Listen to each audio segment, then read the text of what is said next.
It is Friday, my dudes, or as I like to call it, Fry-yay. I'm sorry. I just I didn't expect that to be coming, and I thought about the toad immediately and just started laughing. Immediately. Man, I'm gonna mess it up now, but the fun, one of the funniest memes to me, you know, we've talked about that. The ones that just get you. You see them and then you're just like on the floor, and it's just a vibe or something. Fuck you, pay me, dog. Fuck if you that is yours. Fuck you, pay me, dog, for sure. We have discussed it at length. But there was one. It was a you know those like medieval manuscripts that are illuminated with very ornate, weird looking peasants and knights and creatures and snails. Yeah. You know what I'm talking about. Yeah. And then people will screenshot something from like the 11th century and then they put a meme text on it. So this was like a frog or a toad, but it was like a medieval frog. And it was like, and the caption was like, methinks it be midweek, my lord, or something.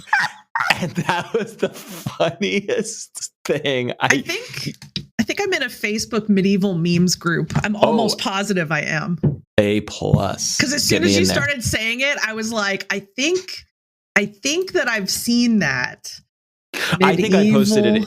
I think I must have posted it in the Discord server. I hope I did. If I have not, then I've committed a crime because it was glorious. Medieval art, classical art memes. Yes, I have. Actually, I think, I don't know if it's appeared in here or not, but yeah, honestly, like you could meme that shit all day long, but that is beautiful. See so that Facebook group sounds lovely. I still have a Facebook account for all the technical reasons that people like us need to have Facebook accounts, but it is not installed on any devices and I'm not logged into any Facebook things anywhere because #Facebook. But see also the subreddit Trippin' Through Time. Does that sound familiar at all?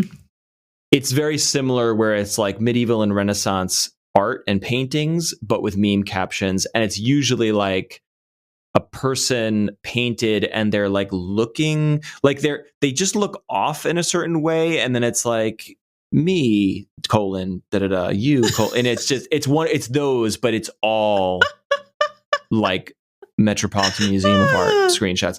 It's grand. It's so fantastic. Grand. Who are we? I am Matt Silverman, joined as always by Colette Bennett, who loves medieval art memes. FYI. Yeah. She really does.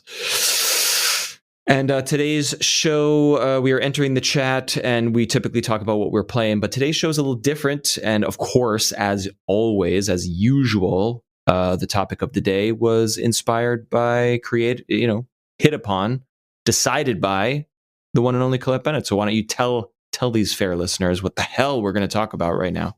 You give me too much credit, Matt Silverman. No, it's true. You always think of the good ideas.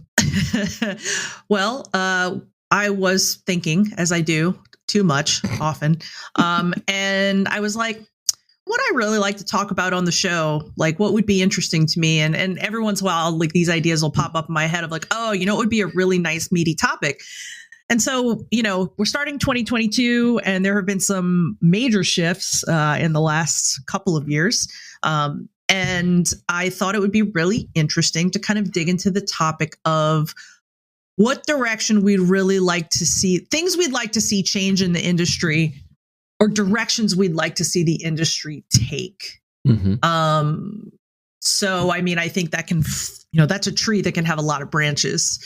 And we're talking about the industrial lubricants industry, right? That's when you had emailed me. That's what it was.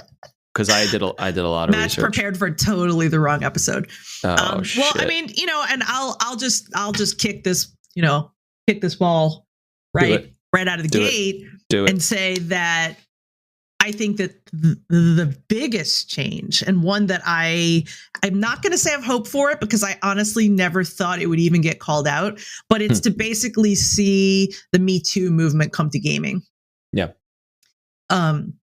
I think we are at a point now where, especially with Blizzard, like that just is not going to get overlooked anymore. And I think it'll be a long time until we see more conclusive, true change in the industry itself, because having literally been in the middle of that, having gone to parties with all those people, I remember all too well how kind of like, it's even worse than when like, just to go back for a second, I don't know if anybody that's listening ever saw Mad Men. Did you ever see Mad Men? I love Mad. We watched it top to bottom. Spectacular show.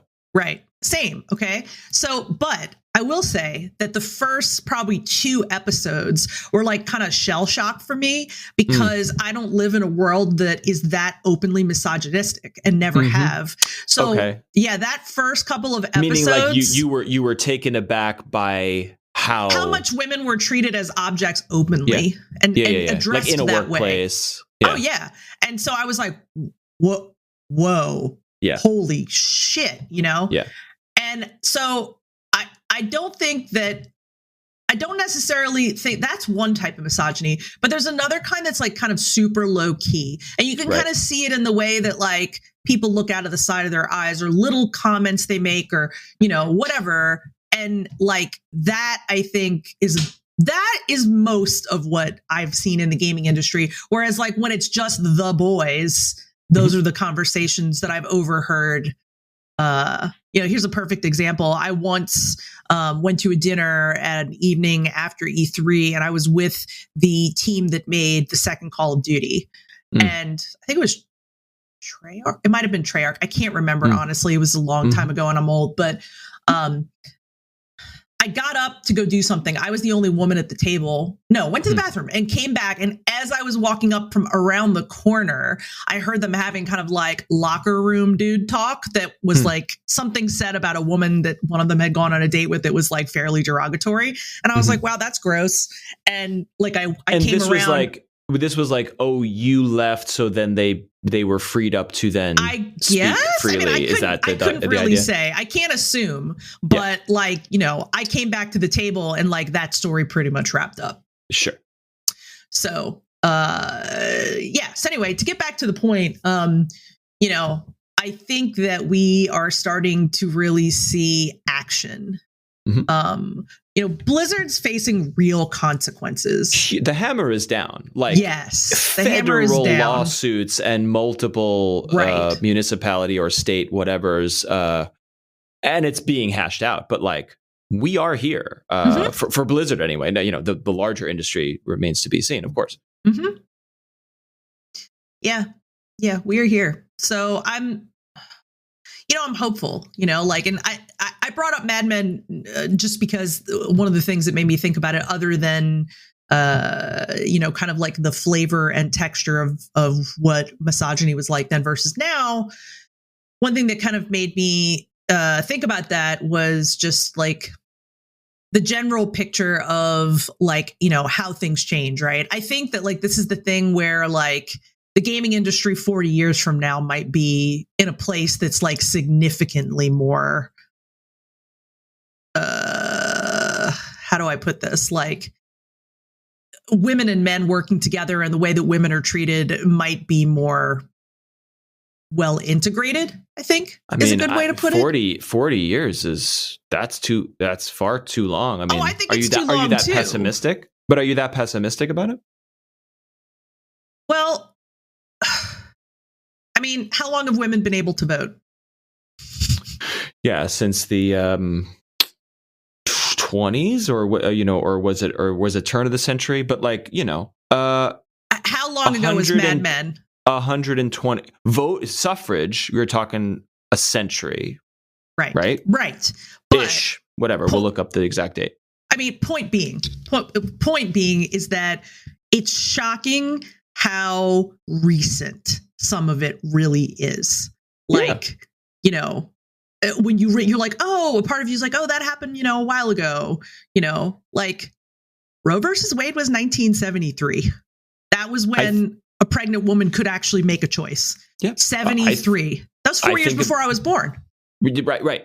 Yeah. I think I have to step back and like recalibrate my brain when I think about how close we are to like segregation in the South. It's not even a generation. You think about that kind of stuff and you think about old timey 1800s times. No, it was the fucking 60s before we worked that out. That's the thing, right? It's like, if it's not a part of your everyday, it's harder, even though you hear stories about it, it's harder to like really understand what it was like to live in a certain time period, you know? So anyway, I'm not trying to make this like, the darkest of stories. My point is, I think that it takes a while for these types of deeply rooted changes to happen, because the roots, if you think about the roots of misogyny and general white supremacy, they're very, very old. So they're arguably, I mean, I would venture to guess that the roots of misogyny are the deepest roots of all, and would go back. I mean, if you really want to get evolutionary about it, they go all the way back to the animal kingdom. I mean, like, it's not. Good luck being a female of any species on this planet Earth. Good luck to you. Like, it's not a fun time. We are lucky to live in a modern era where it's, not as bad as that, but we have a lot of work to do. So I have more questions for you about this around. I hope that we as a culture writ large, a capital C culture, are moving toward a better Me Too world in general. And so I wonder, why would we pluck out a particular industry like the games industry as like, oh, it's really, when will they get their shit together? Because other places do or do not have their shit together differently. Isn't it more... Is it a larger cultural conversation? And then also, like, I don't know, down at the auto body shop in Alabama, the Me Too movement is probably not moving as fast as a video game company in San Francisco. And no one's letting a video game company in San Francisco off the hook by any stretch. But like, I hope it doesn't take those people 40 years to get it together. I'm hoping, I don't know. I feel like we live in a bubble. We live in a progressive media bubble. So I feel like I see and am privy to conversations among people of different genders, and now we are more mindful of saying certain words or interrupting certain people or what. Like, I feel that progress happening, but then I'm like, oh, is it just happening for us and the rest of the world is just the same as it always is, So anyway, I'm sorry, that's a large shitstorm of questions, but like, no, how do you parse that? Well, actually, I do feel slightly overwhelmed by where to begin. So could you maybe like condense that down to like maybe like the first question on that list? Yeah, just do you feel like you need to pluck the games industry out, single them out as, hey, when will Me Too come here? Or is it a larger cultural conversation, but we just happen to be thinking about one video game company because they are in the news all the time about this? The latter. I mean, I think any heavily male-dominated community of any kind is going to have this issue. But, it's really easy to be like, oh, gaming is so gross. But like, misogyny is really so gross. And like the nurturing of it is so gross. Like that's the real piece. So I feel like to blame it on gaming is to not see the bigger picture, But I like what you're saying. Okay, there are obviously industries. Some industries are dominated by men, and some industries are more female focused for whatever reason, right? For sure. So you're hitting at something of like, I assume, statistically speaking, games development and the industries around them have more males than females. So that's probably part of this. I think that's changing. And like, yes. Oh, sure.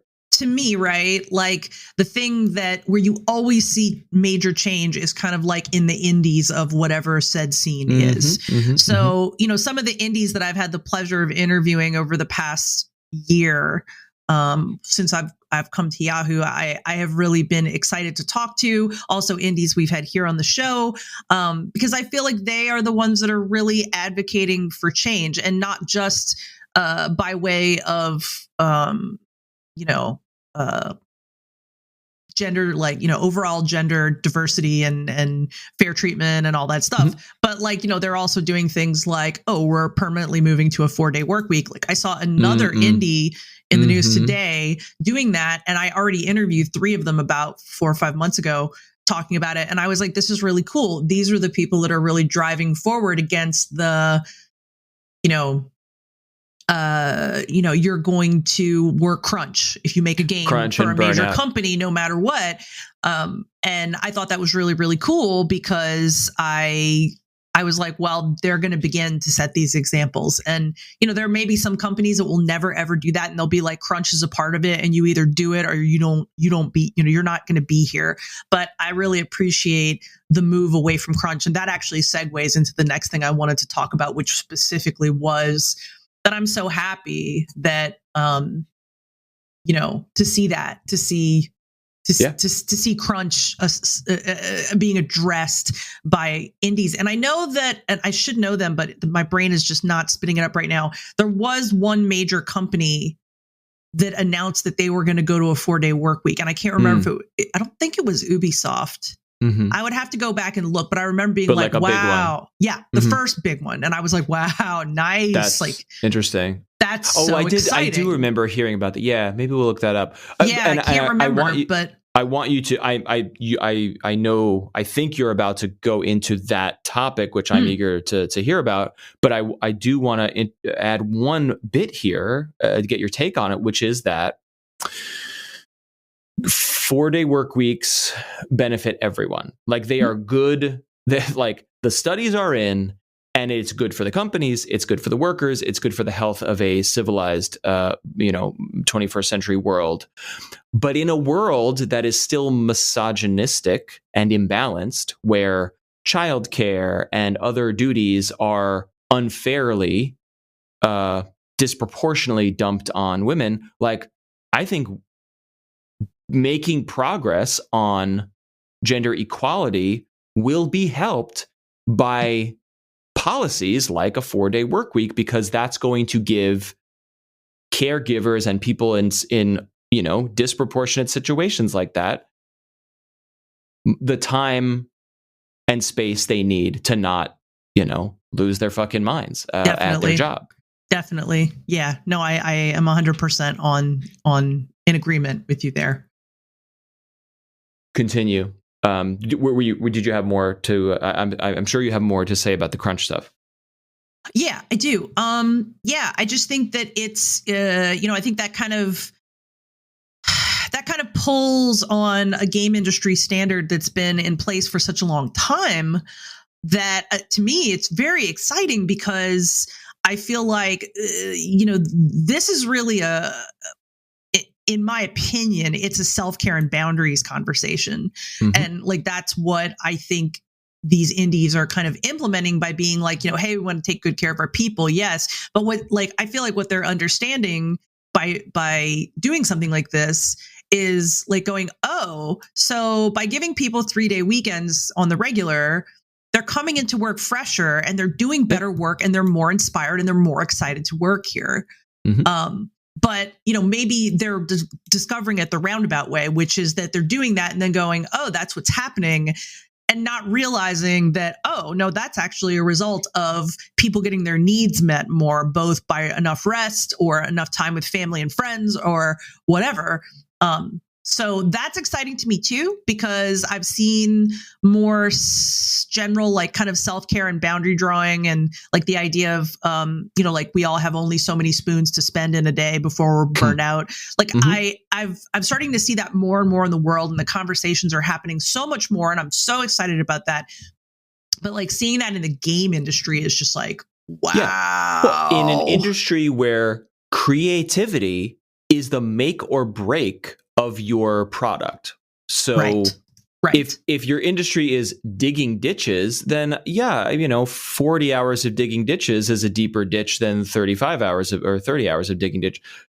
But to your point, like, the next big idea, you're not going to get great ideas and great innovations from those burned out people. So like crunch and burn, we should be systemically working to eliminate those and reduce those problems across all industries. Yeah, but especially in a creative industry.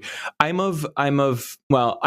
should not say I'm of two minds. I obviously think that a 35 hour or a 30 hour work week or a 4-day work week is like systemically great for society. Mm-hmm. And like, as you said, it's hard for companies are dumb because they can measure hours, but they can't measure like sustainability or creative outputs. But hopefully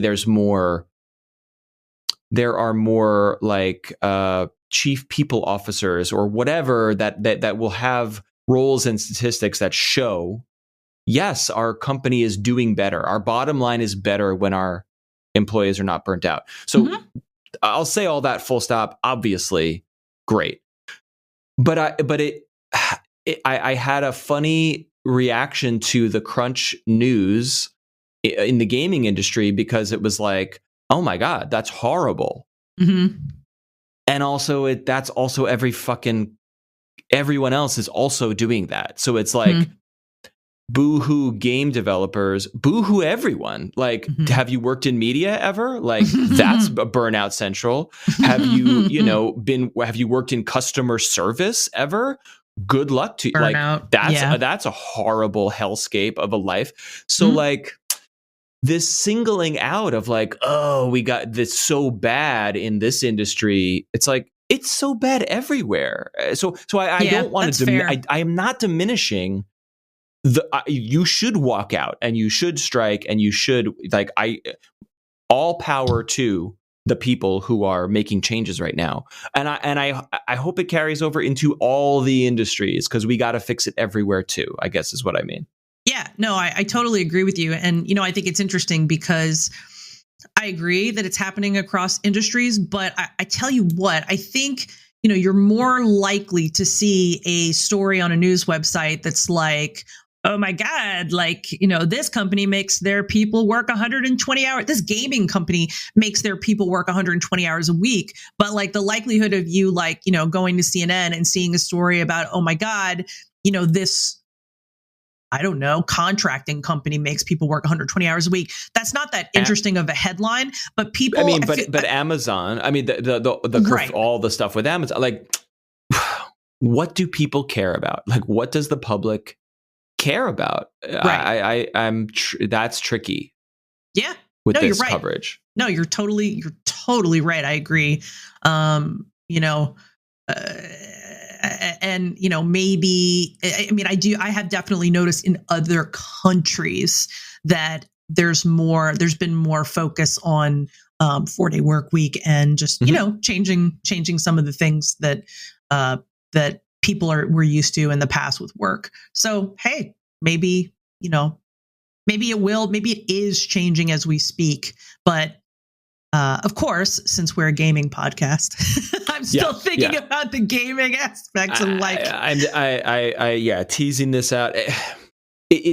I'm glad the larger public and people who enjoy games are becoming aware of these it's great, and the reporting has been great, especially from big outlets like Bloomberg and Schreier over there. I've been breaking a lot of those stories, but I guess I also don't want to shame any consumers because that's the wrong thing to do. But I guess what I'm saying is like, how dare CD Projekt Red crunch, and how dare Blizzard? I'm never supporting them again.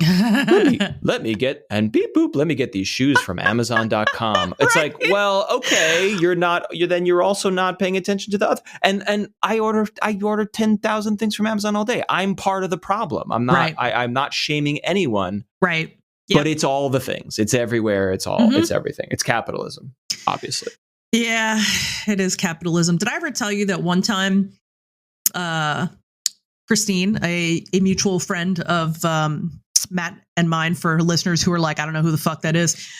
Christine and I decided I'm familiar. Christine and I decided to write a fanfic for our friend Sky Bergson's fanfic competition. And we wrote a fanfic about Stardew Valley. And I don't know how familiar you are with Stardew, but the fanfic, the fanfic was written in the format of an exchange of letters between the wizard, Rasmodius, and who was the other character? I can't remember if it was a fictitious character or if it was another character that was in the book. But it was the homeless guy. God, I can't think of his name. Linus. So they're brothers in this fanfic, and they're estranged, and they reconnect by Linus penning a letter to Rasmodius and saying, I don't know why this gap has gotten so long, why we haven't spoken in so long, but, I think we should reconnect. And so, Rasmodius replies and he's like, yes, I agree. And it's all part of my plan.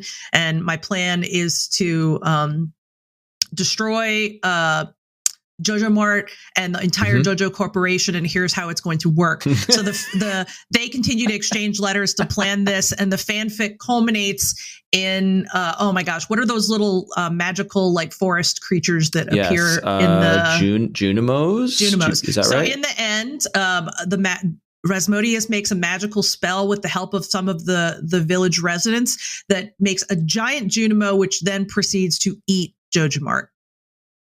I wrote that. Can we I want to share it in the show notes? Yes. We're gonna, well, that's the least we can do. I'm saying like I want to produce this as a play. Oh my God. Or a video series or something. Cause that's just majestic. So much fun writing that. Like, I cannot even begin to tell you. We were like at one point we had like a Zoom call so we could like talk about it. We both brought wine and we're like, let's plan this out. And like Christine was like, she, was listeners, Christine was once my boss. So she's totally like, an editor and like a manager. And she's like, oh yeah, we're going to do it like this. And I'm like, I love how seriously you are planning this Stardew fanfic. This is just the next level. It was called Brothers in Arms. Yeah, it was. How long? What are we talking here? This is 12 pages, 30 pages? What is 7 this? pages. And we actually had a manageable. word limit. So actually wasn't that long. Great. Yeah. Okay. So, I'm pretty sure there would be a way to share it if people wanted to read it. But at any rate, it was quite fun to write. And I'm going to read it again when this podcast is over. Let me tell you something. This is the dumbest. Nobody listening will know what any of this is. But again, our mutual friend Christine. Let me say, I worked for another company, and then she came in and she was like, "I'm applying for your internship, please." And I said, "Okay, what are your qualifications?" And she said, "Well, I wrote a blog for a window blinds company." And I said, "You're hired." And then she quickly became like the most valuable person on the team because she would just go on the internet and be like, "Oh, this thing's weird." And I'd be like, "All right, write about it." 400,000 page views later, I'd be like, "All right, what's the next thing? What do you got?" And she became a superstar. Was this at Mashable? Yes. Love it. Amazing. Fucking love it. Oh my God. Yeah. We should just have Christine on the podcast and be like, "Hi, we usually have people on that like have made games and shit. But Christine is just amazing and we love her a lot. So she's here." Well, and she's such a game fan. And also, because I recently I was like, I never played Pokemon. It's a massive blind spot. I was sleep. You and I are roughly the same age. We were slightly too old for the Pokemon craze. So despite loving RPGs and Final Fantasies and turn-based battles and all that stuff growing up, Pokemon was too kiddie for our generation. Right. But it's so ubiquitous and my kids are like into it. And so I was like to my daughter, I was like, there's like games. And she's like, "What?" There's video games. But I had no idea what like Game Boy NES game to even start her with. So of course I text Christine and I'm like, "What the fuck do I do? I don't know which game. I need help. What do I do? I need help." And she and Sky like had a meeting to discuss whether gold and silver, or is it the original red? Serious family meeting. Like, I hope they sat down at the kitchen table for this. Yeah.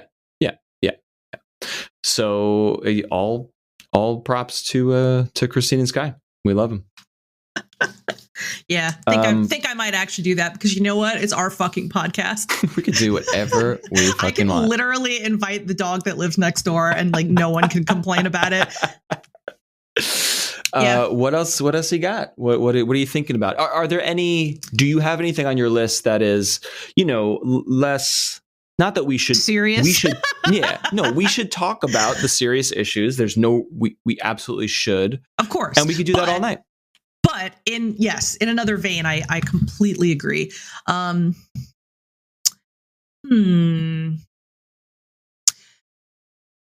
Well, I mean, I think it's safe to say that I want to see more. I desperately want to see more VR. I desperately want to see better quality graphics in VR. Like, I want VR to look like it looks when I'm playing a PlayStation 5 game. That's what I want. I want it to be completely immersive. So, like, will the industry shift towards that? Yeah, they will. It might take a lot longer.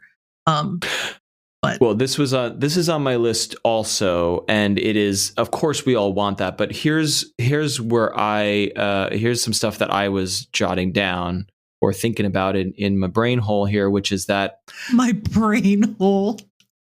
I'm sorry. Go on. I don't want Facebook to be the leader in VR anymore. Right. I want them to have competition, serious competition, in the like consumer went to Best Buy for $300 and now I'm playing wireless. Like, there is nothing better than the Quest 2 right now. Sure. In terms of like, put it on and grandma's playing VR. Like, we need more of that, and nobody's making it. Now, I was thrilled to see that Sony and PlayStation are like, yep, here's PSVR 2, and all the specs on that, and the increased simplicity and visual fidelity of that, and the inside out tracking. Like, that is a great step forward for competing with Oculus. But what I really want here is someone like Valve to step up and say, all right, the Index 2 or the Index 3 is a Quest 2 competitor. It's here. Yeah. And I can't help but speculate that, like, if we were not in this chip shortage, COVID supply chain nightmare, that there would be other companies making inroads here. Yeah, my guess is yes, and I do definitely think that's coming. Like, I have flat out told my husband before that, like, the moment that a wireless VR headset comes out that will allow me to play, whatever other games are, all the games that are in my current, library, my VR library in Steam, and I do not need Facebook, I will fucking drop that Oculus like a hot potato. Like, I have enjoyed it. Don't get me wrong, but like, I just want to be separate. I also want to be separate from Facebook. So I'm just like, nah, not doing it. And as I grow into, for sure. And so, we're talking about, this episode is like, hey, what do we want to see in 2022? I'd love the shadow drop or the announcements to start happening in middle to end of this year. And like, I hear you on the visual fidelity stuff, and I'm stoked about that. But like, as an elderly person, I'm like, you know what? I'm more about fluidity and frame rate. Like, give me stable, fluid smoothness, and then give me cartoon graphics. Like, I don't need it to be. Give me cartoon graphics with amazing gameplay. Like, not that Super Hot is cartoony, but like simple, clean pistol whip. Another example of like, those are amazing VR experiences. They don't look like real life. And I'm cool. I'm good. As long as they run good on a wireless headset, let's do it. Yeah. I'm in. Yeah. So, I'd like to see more of that. I agree. I would too, and I think you'll get it. I really do. I mean, I would be shocked if Valve wasn't working on something. But I mean, it's interesting too, because I feel like since Facebook announced they were going to be Meta and they were going to do all this stuff, blah, blah, blah, like I feel like more gamers are like, ew, like they're just not feeling. I've heard so many times, including from literally Keanu Reeves himself in an interview, like, oh no, I don't want anything to do with Facebook. And I was like, Keanu has spoken. Like he has spoken. The world is been defined. Yes. I don't know if that's having a major impact, because I do think the average consumer is like, oh, VR looks cool.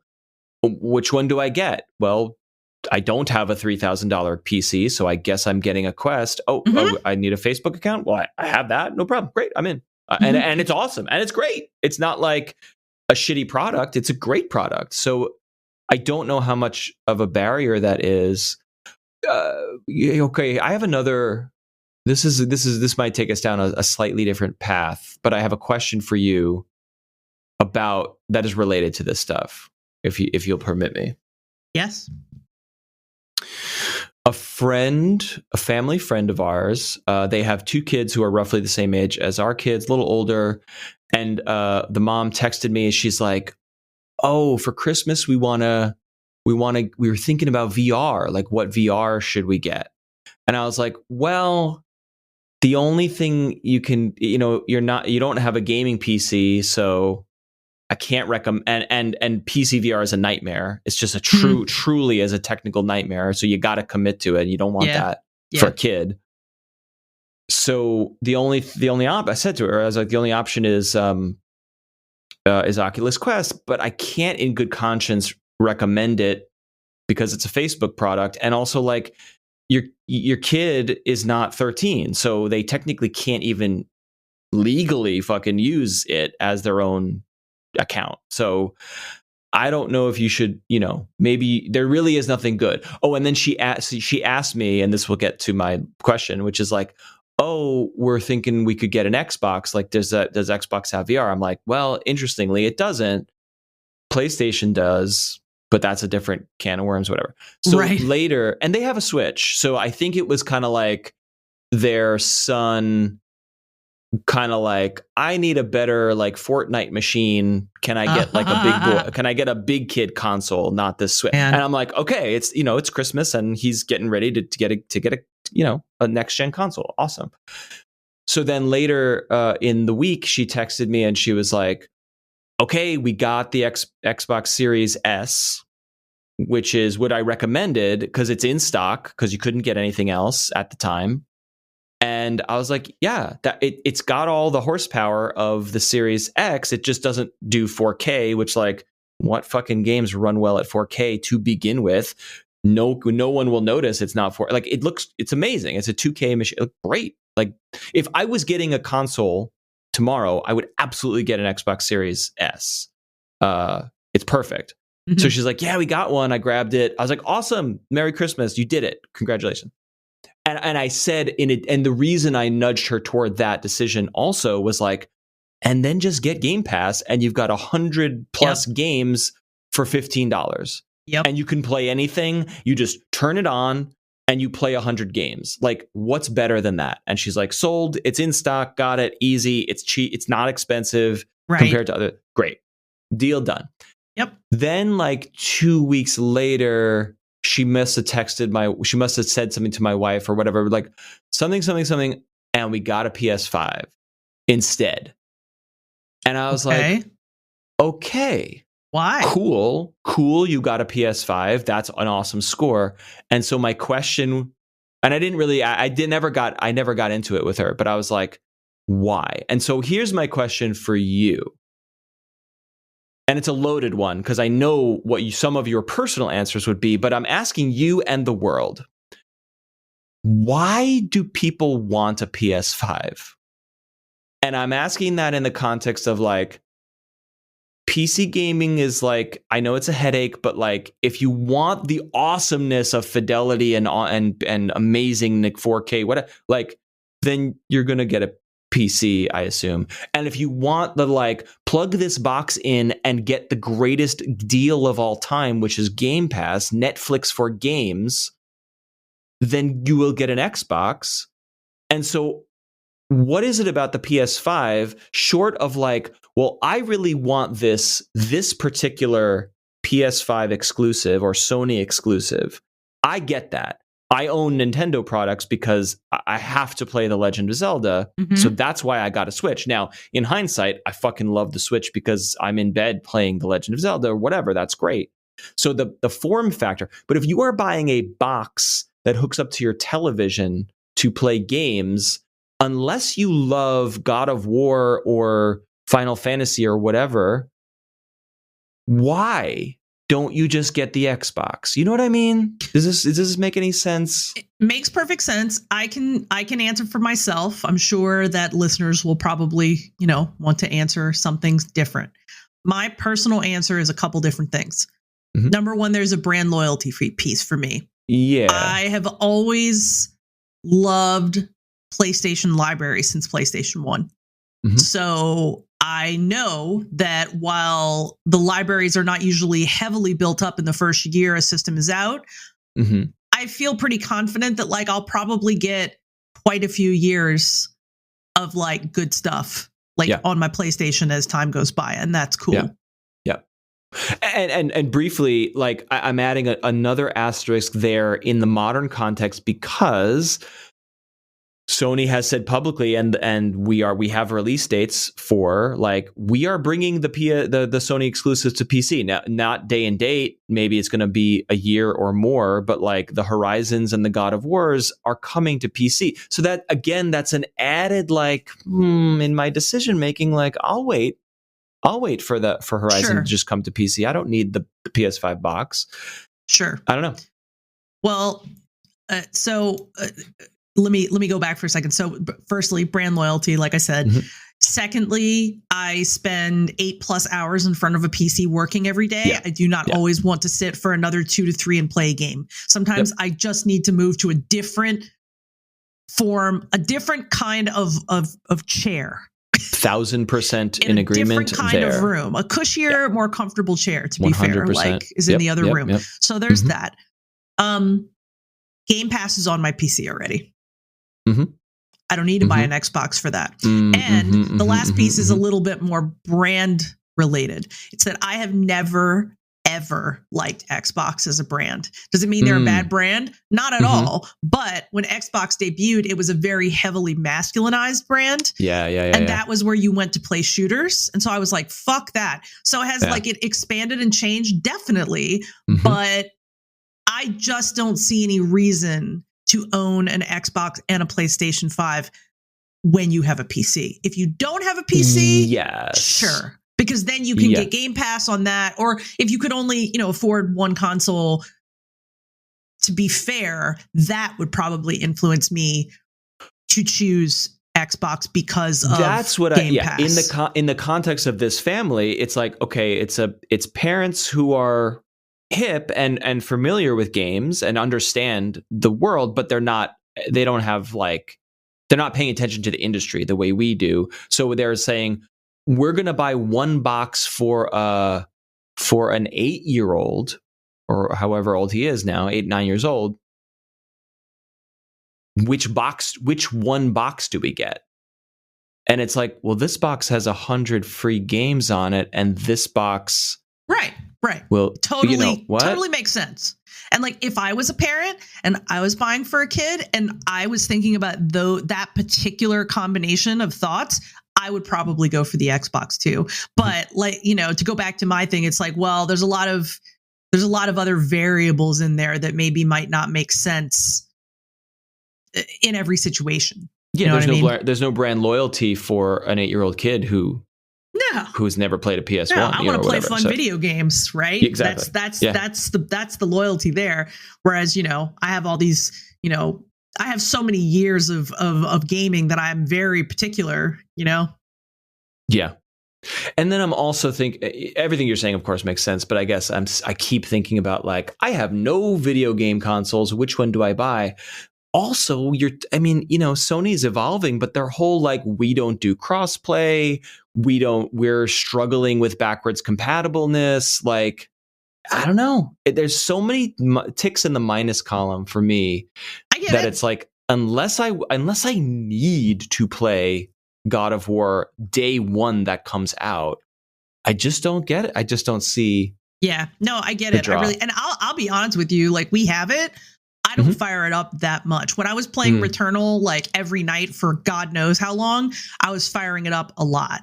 But right now, I mean, I and this has been for years. Like, the Switch has been the thing of my thing of choice. I've fired up for years. But I think that speaks to your earlier point of like PS5 launch catalog, not the greatest at this very moment. It's about to get great, but you'll get there. Yeah, for sure. All right. Thanks for humoring me. What else you got? What else you want to see in this coming year?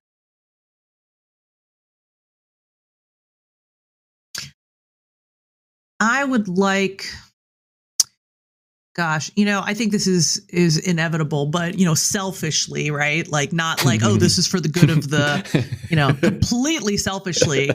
I go on. love like the wholesome game movement so much, and I want to see more of that, and I want to see more of that in more depth. So, like, for instance, we talked with the fine folks that made Old Friends? Was that right? Old Friends dog game. The dog game, right? Yeah. And I would like to see games like that potentially, like, deeper. Like, I would like a 60-hour RPG about rescuing dogs. Totally. And that's no insult at all to the games themselves. It's just me wanting more of that. I want more of unpacking the houses. I want just so I guess maybe a good way of summing it up is like seeing the concepts of like wholesome games like get deeper and more vast. Yeah, you've hit on something right there, because I don't want to trivialize those games that you mentioned, for example, as novelties. They're not. They're beautiful, complete experiences unto themselves. But I think the public might view them as like, oh, that's the putting stuff away game. And then when we talk about meteor games, they almost always involve combat, even if it's wholesome and cute, even if it has a cute aesthetic, like a Pokemon or a Ni no Kuni or something. Like, these are beautiful, kid-friendly, wholesome stuff. But you're still killing things. You're still killing monsters. Yep. And so I think you've hit on, like, what if there was a 60-hour RPG that had no combat? Right. What would that look like? If you think about it, really, on the bigger scale, the non-indie scale, that's what Animal Crossing is. Animal Crossing is a wholesome game that goes on for, I think I saw the other day on my Switch menu that I had played at something like 340 hours. I was like, lightweight. Wow. Lightweight. Yeah, I know. You've played way more, right? No, I have not. But again, my non-gamer wife, she might be I'm sorry to out her, but like, it might be 1,000 hours on this fucking console. You know what I'm saying? And it's like, awesome. While watching TV, while listening to live in life and just checking in on the just regular as you do, doing the things.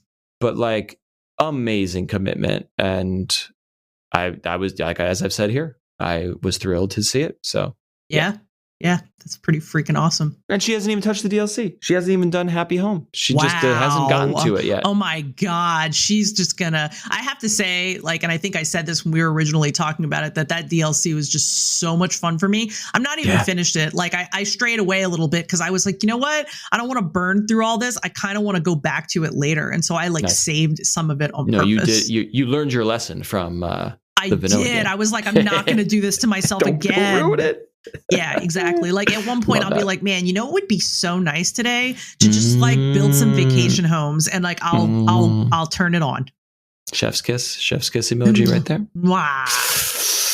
Yeah, I love what you're saying. And look, that you don't have to wish. Like, that world that's probably is coming.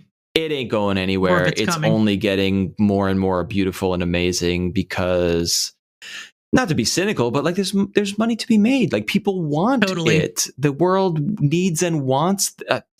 The Animal Crossing being such a monster hit and the unpackings being these sleeper hits, there's no doubt that even the big developers are going to be like, oh, okay, we need to just square away some cash to make more of that because people want it.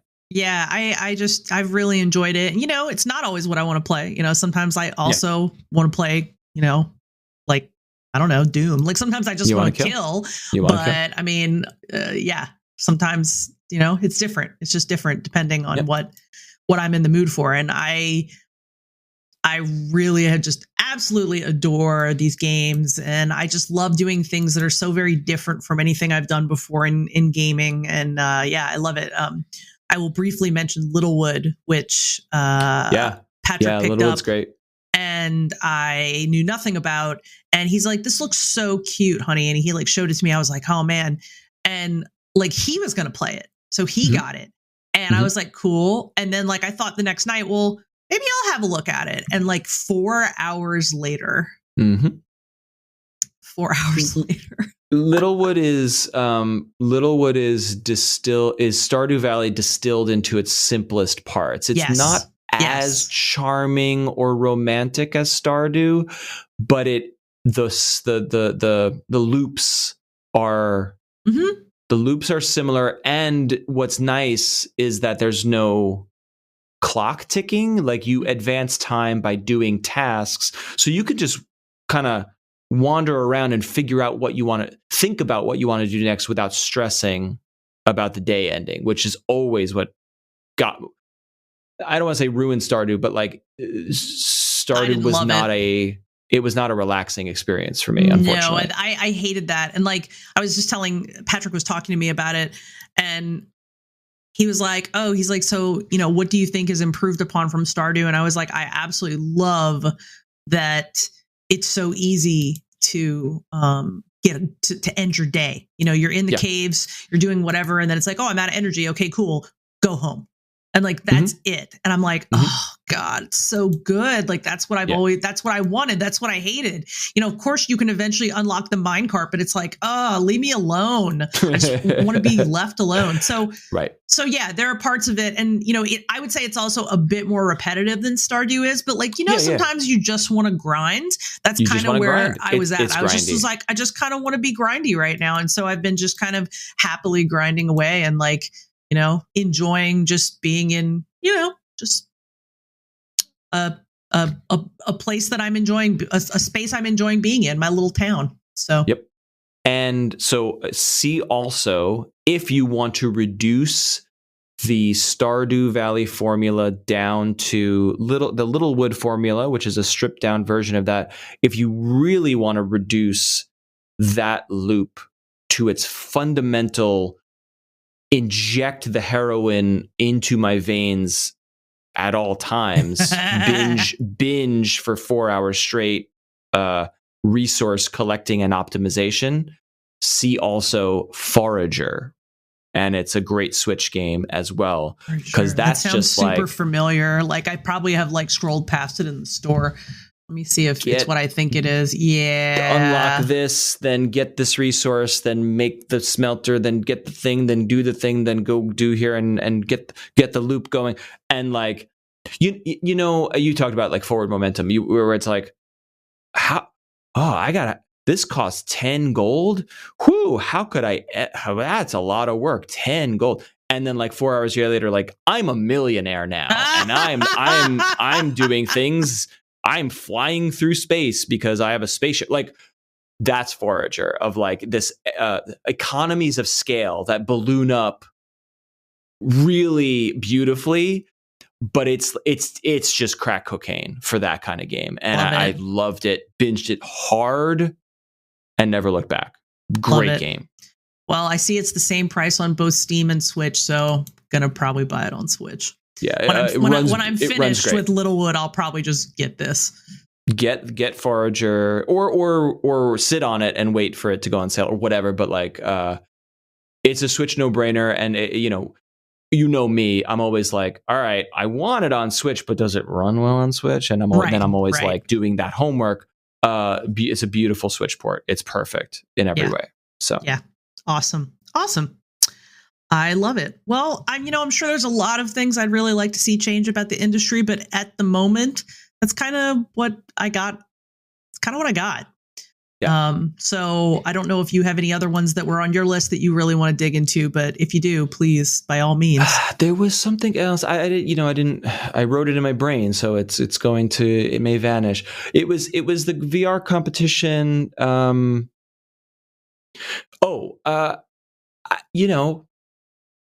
How about more competition with Game Pass?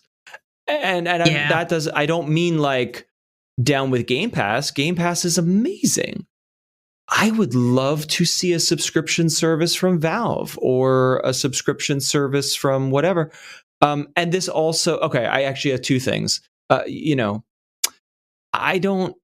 have a weird relationship with Game Pass because, again, I don't own an Xbox, and Game Pass for PC is great, but it's funny.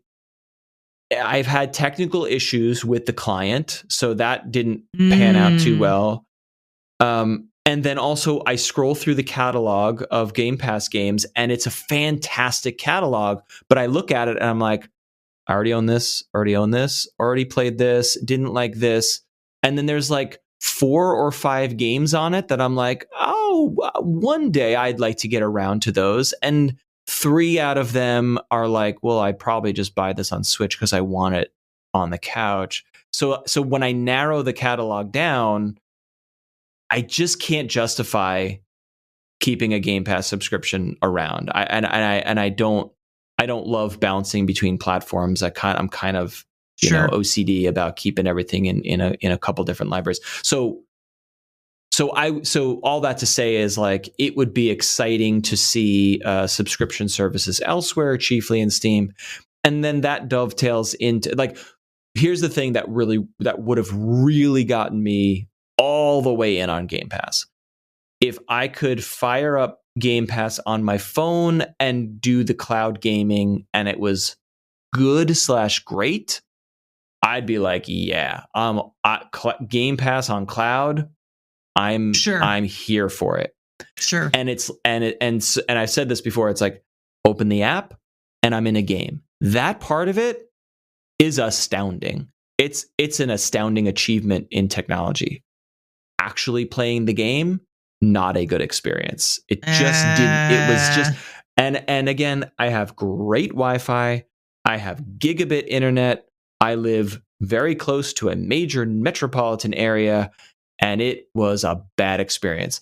GeForce Now is a bad experience. Google Stadia, pretty okay, but I wouldn't pay for it. It's not good enough for me, but it was the best of the 3. And so I am excited for a 2022, 2024, 2025 world where there is a cloud gaming service that I'm like, yes, this works too much. This worked good enough for me. And I just open my phone and I'm playing God of War or I'm playing, Satisfactory or whatever. Right. Valheim. That would be tremendous, and it's going to happen. But I'm really fascinated to know and see and read about what kind of tech needs to happen here, because, like, we need to do better with internet. Like, we need to do better providing good, fast internet to everyone.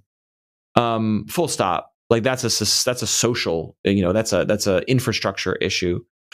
But, like, I do have the goodest internet that I could probably buy now. The goodest. So, like, I've got that box ticked. So what else is going on the, like, software optimization or backbone or server scenario on the corporate side or the technological side? What needs to happen there to get it as good as, or almost as good as a local game? And I don't know the answer to that, but I'm excited to learn and see what develops in the next couple of years. Yeah, I think that's something that you'll definitely, I really do feel like you'll get that. I think that, with technology, I always feel like we have like those awkward in-betweens where you're like, this is great. It's kind of like the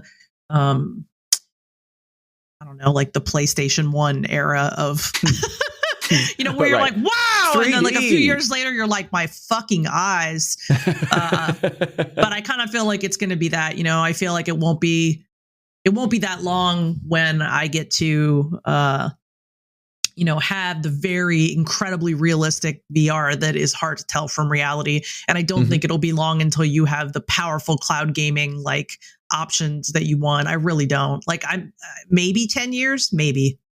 Oh, definitely 10 years. But like that's the real question is like, will we 100% in 10 years? But like, if not for chip shortages and COVID and whatever, would this have could this have happened in 3 years, but maybe we got to wait 5 to 7? To put this another way, I'm excited about a gaming world a few years from now where it's like, oh, I don't have to pick a box, or I'm not here to pick a graphics card. Any screen on Earth can play all the things from the cloud. It doesn't matter which company you sign up. And I'll rephrase that. You'll have to sign up, and some streaming services will have this shit, and others will have this, and this game you love won't be available because, lawyers are fighting with each other about who owns what. But like, yeah, I want a world where you just open the app and then you're playing. And you're not tethering or streaming from your computer or just connecting a controller. You're just playing. We're so close. You can taste it. It's really there. It's just not. It's not nice. It's not a nice experience just yet. It will be, and I think it'll happen in our lifetimes. So look forward to it. I mean, I only plan to live another 2 to 3 years with this cold weather. So let's get it going here. Come on. Oh my God. Good times. Good times. What else? Anything else? I think that was it. Yeah. It was, subscription / cloud, more competition in VR. I'm trying to think if there were specific genres. Oh, the last thing I'll say, and I don't need to say very much about it, is like, we've talked about it here. It's like, when you have games that are like, here's another one of those, and it's awesome. Like Hades is awesome. It's an awesome roguelite, and it's got aesthetics and story and its vibe and all the things mixed together. But at the end of the day, it's an action roguelike. Like we have 20 of those. Great. Right. There's a million of those. But then you have games where it's like, like an Unpacking, where it's like, oh, this has never been done, or you have the bones or the DNA of like a genre, an RPG, but it adds one thing that's like, whoa, like Inscription. I have started Inscription, and it's a card game, and it's the DNA of it is very, the card game is very Magic the Gathering. It has mechanical similarities that are like, okay, right, it's a deck builder, right, but the package it is wrapped in and the other things going on in the game it's a whole different thing. It is a different thing from that shot. So like, I don't have to wish too hard. Like, it's happening, and it's awesome when it happens. And then it's the nature of art to mix and combine and iterate on these things. But I guess what I'm saying is like, I'm encouraged and excited to see a world where this medium is mixing and blending genres and colors and vibes together in ways that it previously hadn't. Previously, it was like, here's the shooter. And then now over here, you have Madden, the sports game. And over here, you've got the Final Fantasy RPG. And those things shall ne'er intertwine, And now all bets are off because of the indie scene. It's just like someone with a brilliant idea is like, wouldn't it be cool? And then someone else is like, yeah, let's fucking make that, like we have the tools because we have the internet. And so it's awesome. It's an awesome time to be making games and playing games. And the flip side of that coin is like, good luck making games, because great games are out there and no one will ever play them or see them, because how do you break through in this world? But that's another topic for another time. Another topic that could fill an entire show. Maybe we should look into like a PR person. I mean, we had the gentleman that you were colleagues with previously who talked quite a bit about this. My goodness, his name is escaping me now.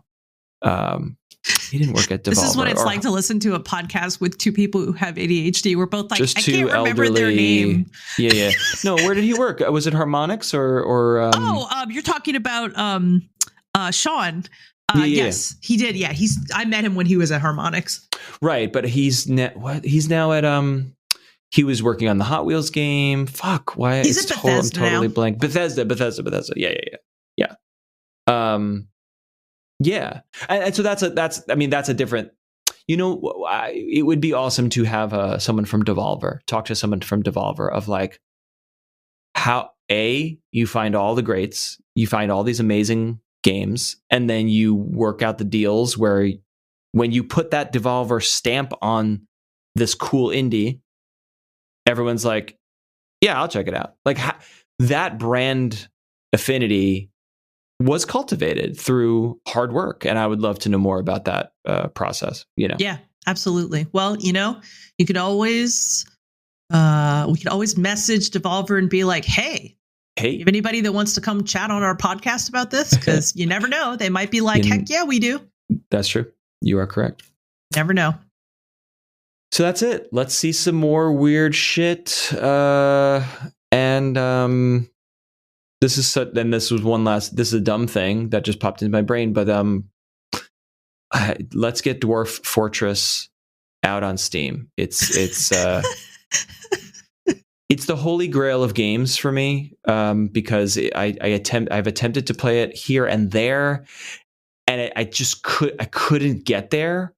But the graphical interface that they're making for the Steam release, which it is listed, it's there, like it will happen, but the release date it's like release date : time is relative or something like that. Like there is no known time when this will be done, because it's just a guy who's been working on this game for like 20 years, literally. But I'm psyched for like one day this version, this more user-friendly, intuitive version of arguably the most complicated game ever made will appear on Steam, and then I'll be like, yeah, here we go. Goodbye, world. Yep. I'm going to learn this game once and for all. Indeed. So that's it. That's all I got. Well, that was a dang good conversation. In my opinion, our future industry world would be quite good. Good. All right. Let's make it happen. Thank you for listening.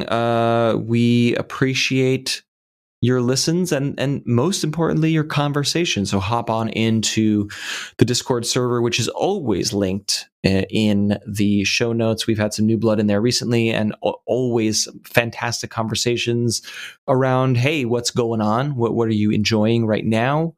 Or we've had amazing conversations about heavier topics, stuff we have talked about here today, trends in the industry and themes of, how do we make things better in an industry, in the world, in the marketplace.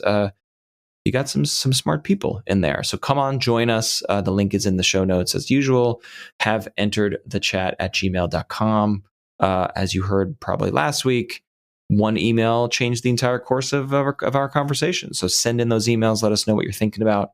Yes, please. And leave a review on your podcast platform of choice. Spotify has a review system now. I hear it's only stars. It's not words, but if you're listening there, leave a star or two, and that helps people discover the show. Yes, please. And that's it. Any final thoughts? Nope. That's it. That's it.